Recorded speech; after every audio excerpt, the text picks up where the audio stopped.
नमस्कार मंडळी, आपल्या चॅनलवरती तुम्हा सर्वांचं खूप खूप स्वागत आहे।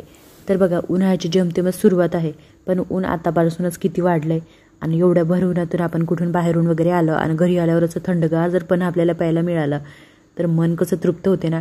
म्हणजे तुम्हाला माहितीच असेल किती भारीतलं ब्रँडेड कोल्ड्रिंक प्या तुम्ही आणि हे पण प्या।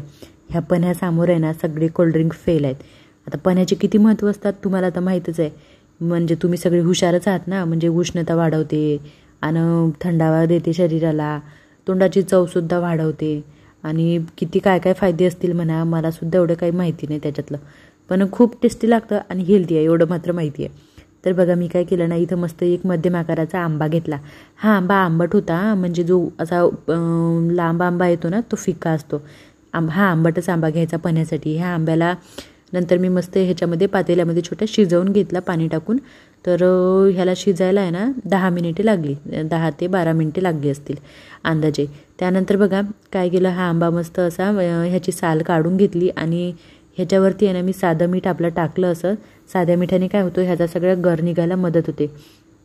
त्यानंतर आहे ना थोडं थोडं पाणी घालून मस्त काय करायचं, ह्याचा गर काढून घ्यायचा, बियाणी साल बाजूला काढून घ्यायची। हे असं पाणी तयार होतं याचं। मग मी काय केलं, इथे मिक्सरच्या पॉटमध्ये आहे ना, हा बघा हा अर्धी वाटी गूळ होता। आपल्या आवडीनुसार तुम्ही गूळ घ्या। हा आंबा जरा जास्त आंबट होता म्हणून मी इथं अर्धी वाटी घेतला। तुम्हाला गोड कमी जास्त लागलं त्यानुसार तुम्ही गूळ घेऊ शकता। त्यानंतर याच्यामध्ये बघा 1 चमचा मी इथं सुंठ पावडर घातला आहे आणि याच्यामध्ये आहे ना अर्धा चमचा काळं मीठ घातलं। आपण साधं मीठसुद्धा घातलं होतं आधी सालीचा गर काढताना। त्यानंतर अर्धा चमचा इथं मी जिरे पावडर घातलं, म्हणजे हे थोडे क्रश केलेले जिरे होते, पूर्ण फाईन पावडर वगैरे नव्हतं। आणि याला आहे ना आपण मिक्सरला फिरवून घ्यायचं, थोडं थोडं पाणी टाकायचं याच्यामध्ये आणि पाणी टाकून फिरवून घ्यायचं। मिक्सरला फिरवल्याने काय होते, आपलं जे पण आहे ना हे प्लेन बनून तयार होतं। आणि त्यानंतर बघा आपलं पण आता इथं तयार आहे। मी छान ग्लासमध्ये ओतून घेतलं। वरनं ह्याच्यावर मी थोडंसं चिमूटभर काळं मीठ आणि गुलाबाच्या पाकळ्या ह्याच्यावर टाकल्या। तुम्ही आहे ना त्याऐवजी पुदिन्याची पानंसुद्धा टाकू शकतात।